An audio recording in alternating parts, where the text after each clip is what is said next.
I survived. Yeah. I survived another week, folks. It's a big deal.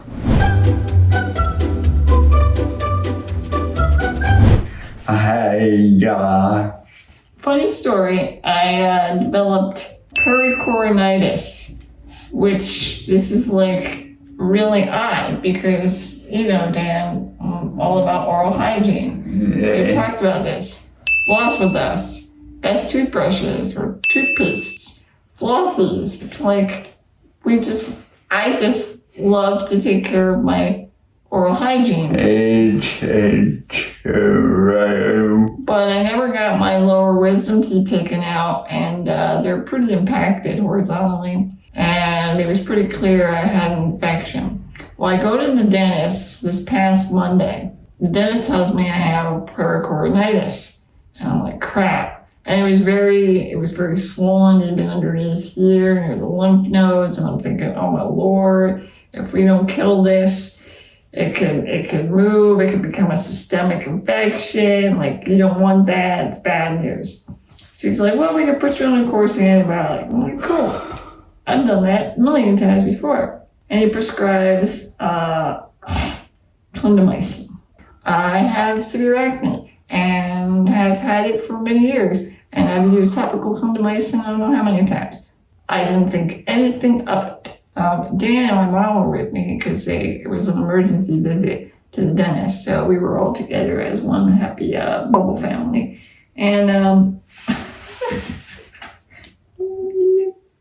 we pick up my meds and I take my first dose. So I realized, okay, you need 3 doses a day, but we're like almost halfway done, if not the day. So I decided to take 2 doses that day. Already I was running a slight fever and I was nervous about that. Pre-dosing of the antibiotic. So I was really eager to start this treatment. I felt a lot of flushing after the first dose. I do a lot of online teaching. I was teaching a student and I just kept feeling like this surge of energy, especially going up to my head. And I'm like, no, it's the antibiotics working. It's, I just got to push through. If you ever had IVs, it's this feeling like liquids flowing through you really quickly through your body. It was like that. And I didn't like it. And my fever was kind of like coming and going. But I thought, no, it's antibiotics working. I take my second dose at night with my meal. I don't feel anything. I feel fine. The only thing I noticed when I was getting ready for bed is I looked in the mirror and I saw slight red marks on my forehead. But again, I have acne. So a red mark on my forehead means nothing to me. So I go to bed and I wake up and I take my 3rd dose. Every time, a couple hours after I would take a dose, I kept feeling the flushing, the pain too of the infection changed. It almost felt like it was becoming more localized because the swelling and the thing was mostly here instead of like different parts of my body. And I thought, it's working. That night on Tuesday, I took the 3rd dose with dinner. And within 2 hours, I realized something wasn't quite right. My forehead started to have a lot of red marks, and they were raised. And then I look inside my wrist, and I have a rash. I was starting to get a raised heart rate, and of course part of it was anxiety, but another part, I didn't really know why my heart was starting to raise. And then I started to develop a welt around my lower right abdomen side. It was very scary, guys. Indeed, rashes are no joke because this was around 8:30 at night, 9, and we're in between primary care physicians, Dan and I, so we didn't have anyone to call. I don't have a close relationship with anyone except for my pulmonologist. So I email my pulmonologist on a whim, thinking, let's hope, let's see if he's going to answer. I email him, I tell him the symptoms I'm having, and thank God he emails me back and says, please stop taking the clindamycin and take immediately some Benadryl. You can take 25 to 50 milligrams, and it's coming from a pulmonologist. So people with spinal muscular atrophy need to be careful with things such as Benadryl or cough suppressants, because they can alter like the respiratory function. And so I was a little nervous about that, but he was totally fine with that. And since it's coming from him, I popped the Benadryl. Thank you, Doctor. Acrobat. I care Dan calls him sometimes Dr. Avocado. We mean that with the most love. It was huge that he wrote back, because I really was nervous to even take the Benadryl, which I always carry, because technically I should be carrying an EpiPen, but I don't. Long story, because I'm allergic to peanuts, soy, and God knows what else. Now it's clindamycin. But I take Benadryl because Benadryl is more, for me, controllable. It saved me when I was in Thailand and I drank something that probably had a whole bunch of soy, and my face was turning purple and I didn't die. So it's really life-saving. Immediately after taking the Benadryl, I wouldn't say immediately, but a good 10, 15 minutes, my heart rate started to go down a little bit and I felt more comfortable. But the rash started to really redden. My heart rate when I woke up was very elevated and my skin was on fire. My neurologist calls because I had left her a message.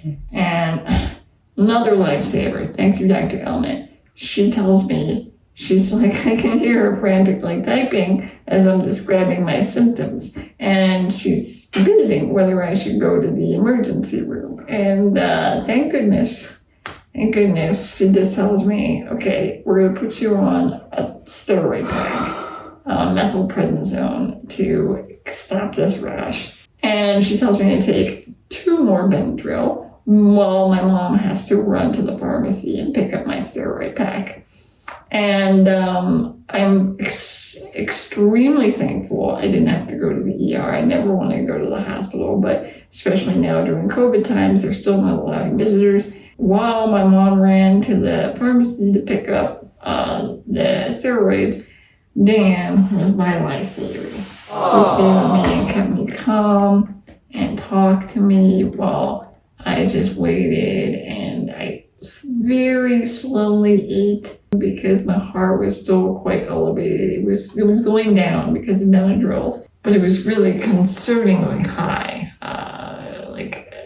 Thoughts of, I might go into cardiac arrest is kind of floating through my brain. And thankfully, my mom came back. Per usual, she's a constant in terms of support and help. And so again, I'm eternally grateful to my mama as well. Thank you, Terry.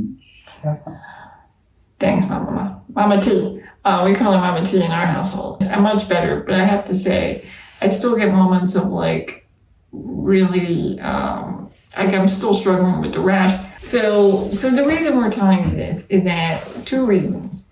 The main one is, if you notice any sort of odd things about your skin or how you're feeling, especially with a new medication, don't push through it like I did. I'm a very diligent and informed patient, but sometimes I just think to myself, oh, you're too panicky, you're too sensitive. That's not me. I will just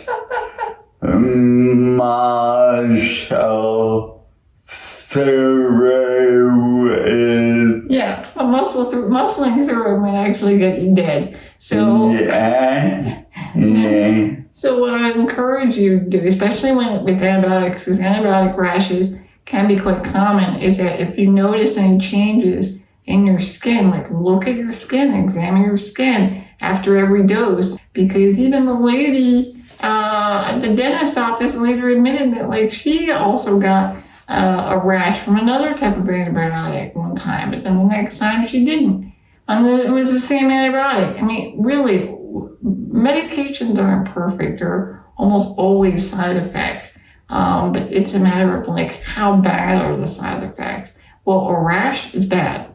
It's real bad, folks. It can be life-threatening. So my point is, listen to your body and really notice for signs. The other one is, I think, on a channel about disability, I think this is also highlighting an important point, which is, there's this very thin line between this existence and being alive and just, not. Like we talk about how vulnerable we are, and disability highlights this vulnerability. And these are the instances where we really come face to face with it. And I think this is part of why people are freaked out by disability, is that they think, oh geez, I don't want to deal with that. That's too scary. Even though for me, I might be more vulnerable than the average person. But in reality, in this particular situation, it could have been anyone. Anybody can develop this type of rash. And anybody could have gone into cardiac arrest or whatever it might have been, extreme reaction. We just need to value and recognize our vulnerability. I'm glad I got to spend another week with you, Amy. As I am, my love, my God. Oh, another thing, I got by with a little help from our friends because I cleared my calendar almost entirely except working on the Ginchiest. And what did we do? Every day, we still did our check-ins with our main man, Brandon Frank, who every day would talk me through some of my panic attacks, really appreciate and love his friendship. So, yeah. Until next time, guys. Ciao. Keep it handshake. Thank you so much for watching another episode of the Ginchiest, where we talk about our disability experiences and what they teach us about being human. Subscribe. I dare you. Oh my God, you ruined it.